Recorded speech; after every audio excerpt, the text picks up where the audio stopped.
Going back for a second. I bet this flop, and then I check the turn. Just thinking that there's not many hands he's going to call with twice that I beat.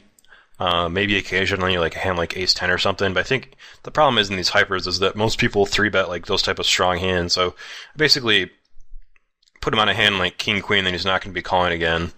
And occasionally he has like some type of weird draw like 3-4 or something that gets a free card, but I'm not too concerned about it.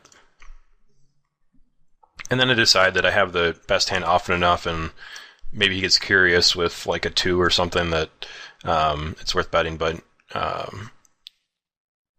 he made a pretty weak check there on the river, and I guess I paid for it. I guess it paid off for him, I should say.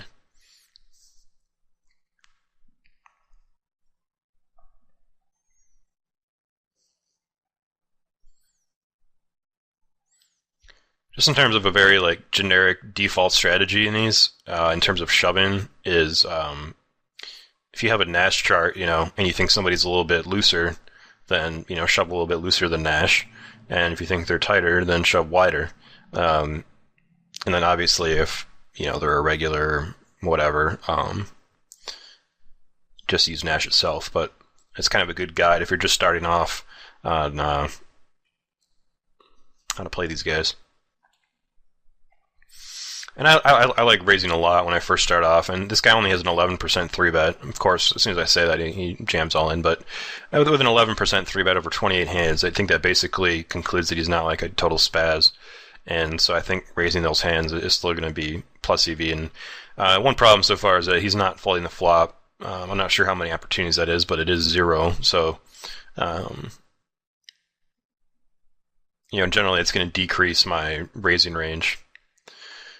Okay, so on the right-handed table, we didn't see the action because it was off to the side. I was playing a third table.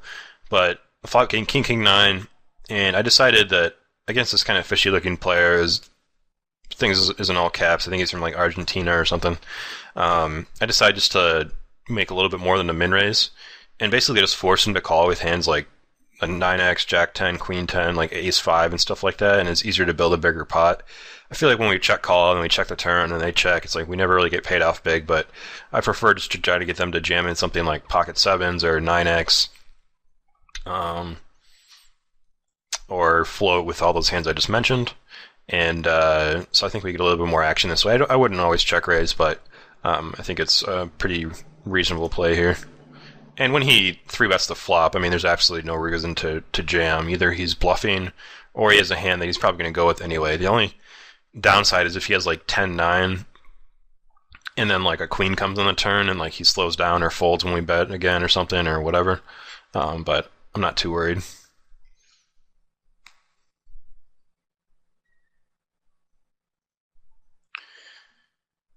And then the river, I think you could debate the size. Like, now that the board paired in, if you had like ace high or something, or like with a 10 coming, if you had jack 10, you want to make sure you get value from those. But at the same time, I think when he has 9x and those hands I just mentioned, he's probably going to call like a decent amount of time anyway. Just because our line looks kind of weird. I mean, to a good player, I think it'd look absurdly strong, but I don't think we've established that yet with this guy, so.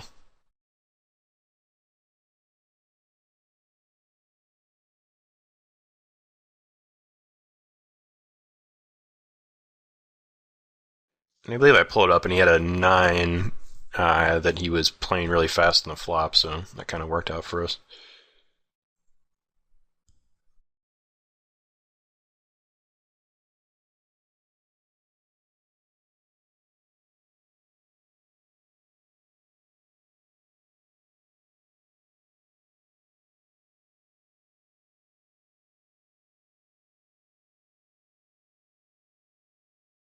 So this guy's raising enough on the left that 9-7 suited is definitely going to be a profitable shove, assuming that like he's not raise calling an absurd amount.